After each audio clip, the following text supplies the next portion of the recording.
ഒന്നും പറഞ്ഞിട്ട് കാര്യമില്ല. എടുത്തത് ഉണ്ടായിപ്പോയി ഗൈസ്, എടുത്തത് ഉണ്ടായിപ്പോയി. സ്റ്റോപ്പ് ലോസ് ഇതിൻ്റെ താഴെയാണ് വെക്കേണ്ടതായിരുന്നു, പക്ഷേ അത് വലുതാവുമെന്ന് വിചാരിച്ചാണ് ഞാൻ അത്രയും ചുരുക്കി വെച്ചത്.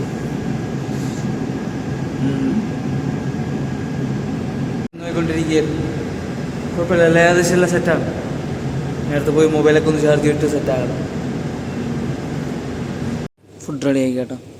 ഫുള്ള് ക്രഷായിപ്പോയി കേട്ടോ, വരണില്ല. നെറ്റുണ്ട്, പക്ഷേ എന്ത് പറ്റിയെന്ന് അറിഞ്ഞൂടാ. മൊബൈലും കിട്ടാനില്ല, ഒന്നിലും വരണില്ല. അയ്യോ, കൺട്രോൾ കുറച്ച് നേരം എൻ്റെ കയ്യിലായിരുന്നിരുന്ന. പോട്ടെ. മോർണിംഗ് ഗൈസ്, എല്ലാവർക്കും ഇത് മുബാറക്ക. ഇത് മുബാറക്ക് എന്നു തോന്നുന്നു, അങ്ങനെ വിശ്വസിക്കുന്നു. ഇത് അത് തന്നെ, മനസ്സിലായില്ല? ഓക്കെയാണ്. ഇത് ഞാൻ പോയി ചെടിയൊക്കെ നോക്കി സെറ്റാകട്ടെ. സാലറി ഇപ്രാവശ്യം നേരത്തെ കിട്ടി കേട്ടോ. സാലറി മാത്രമേ കിട്ടിയുള്ളൂ.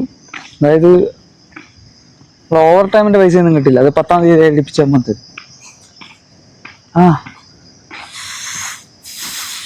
കുഴപ്പമില്ല. ഉണ്ടാക്കി കേട്ടോ, പ്രൈസും ഉണ്ട്. ട്രേഡിങ്ങിൻ്റെ നോക്കി കേട്ടാ, ഇട്ടും എനിക്ക് കിട്ടിയിട്ട് തരും. ഈ ഓപ്ഷനായി കിട്ടിയിട്ടില്ല നല്ലൊരു ട്രേഡ് ചെയ്യേണ്ട. ഞാൻ ഫുഡ് ഉണ്ടാകട്ടെ, സെറ്റാകട്ടെ. റെഡി ആയി കേട്ടോ. നേരെ ഡ്യൂട്ടി കയറണം കേട്ടോ. ടൈം ആവണം. എത്ര 15 മിനിറ്റും കൂടി ഉള്ളൂ. തലവേദനിക്കുന്നു, എന്താണെന്ന് അറിഞ്ഞൂടാ. ഇനി പോയി എല്ലാം ഒന്ന് ജസ്റ്റ് ഒന്ന് അനാലിസിസ് ഒക്കെ ചെയ്ത് സെറ്റാക്കണം. അത് തന്നെ. എന്നാൽ ഇത്ര ദിവസം കഴിഞ്ഞിട്ട് ആകാശം കൊള്ളാമെന്നുള്ള കേട്ടോ. എല്ലാവരും ആഘോഷിച്ചാണ് നമ്മളൊക്കെ. ഇവിടെ എന്തൊരാഘോഷം.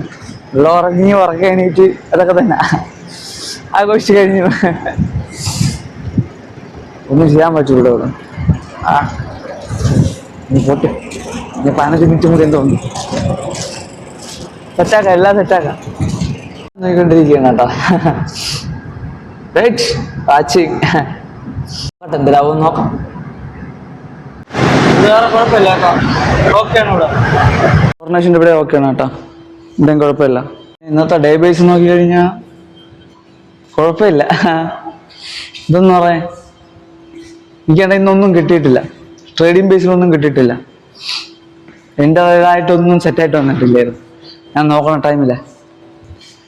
എനിക്ക് ഇനി ഇതിനും 2 മണിക്കൂർ മുമ്പേ വരണം. അതായത് ഞാൻ ഡ്യൂട്ടി കയറുന്നതിനും 2 മണിക്കൂർ മുമ്പ് വരണം. അതായത് ഒരു 4-5 മണിക്ക് കയറിയ നല്ല മൂവ്മെന്റ് ബേസാണ് ആ സമയത്ത്. അതിനുശേഷം വലിയ മൂവ്മെന്റ് ഇല്ല. നല്ല വെയിറ്റ് ചെയ്യണം. ഇപ്പൊ നോക്കണ സമയം ഒരു 2 ഘട്ട സമയമാണ്. പിന്നെ അതിന് ശേഷം ഇതുപോലെ ചെക്ക് ചെയ്യാൻ ഇറങ്ങണം. ആ ചെക്ക് ചെയ്യുന്ന സമയത്താണ് ഇത്തിരി മൂവ്മെന്റ് ഉള്ളത്. അയ്യോ, അതായത് ഇതേ സമയത്തൊക്കെ ഇത്തിരി ഒരു 100 പിപ്പ് 150 പിപ്പ് കിട്ടും. പറഞ്ഞിട്ട് കാര്യമില്ല. ഇനി അടുത്തെന്ന് പറഞ്ഞാൽ പോയി എല്ലാ മീറ്ററിന്റെ ഒക്കെ ഫോട്ടോ എടുത്ത് സെറ്റ് ആകട്ടെ. ഇലക്ട്രിക് മീറ്ററിന്റെ ഫോട്ടോ എടുത്താൽ കേട്ടോ, ബാക്കി സെറ്റാണ്. ഇതെന്ന് എന്താന്ന് പറഞ്ഞാൽ ഇപ്പൊ പമ്പ് ചേഞ്ച് ചെയ്യണം. എന്താ എടുക്കാത്തെന്ന് പറഞ്ഞാൽ കമ്പ്യൂട്ടറിലുണ്ടല്ലോ, അതുകൊണ്ടാണ് എടുക്കാത്തത്. അതിന്റെ നോർമലി ആക്കി ചേഞ്ച് ചെയ്യണം കറക്റ്റ്.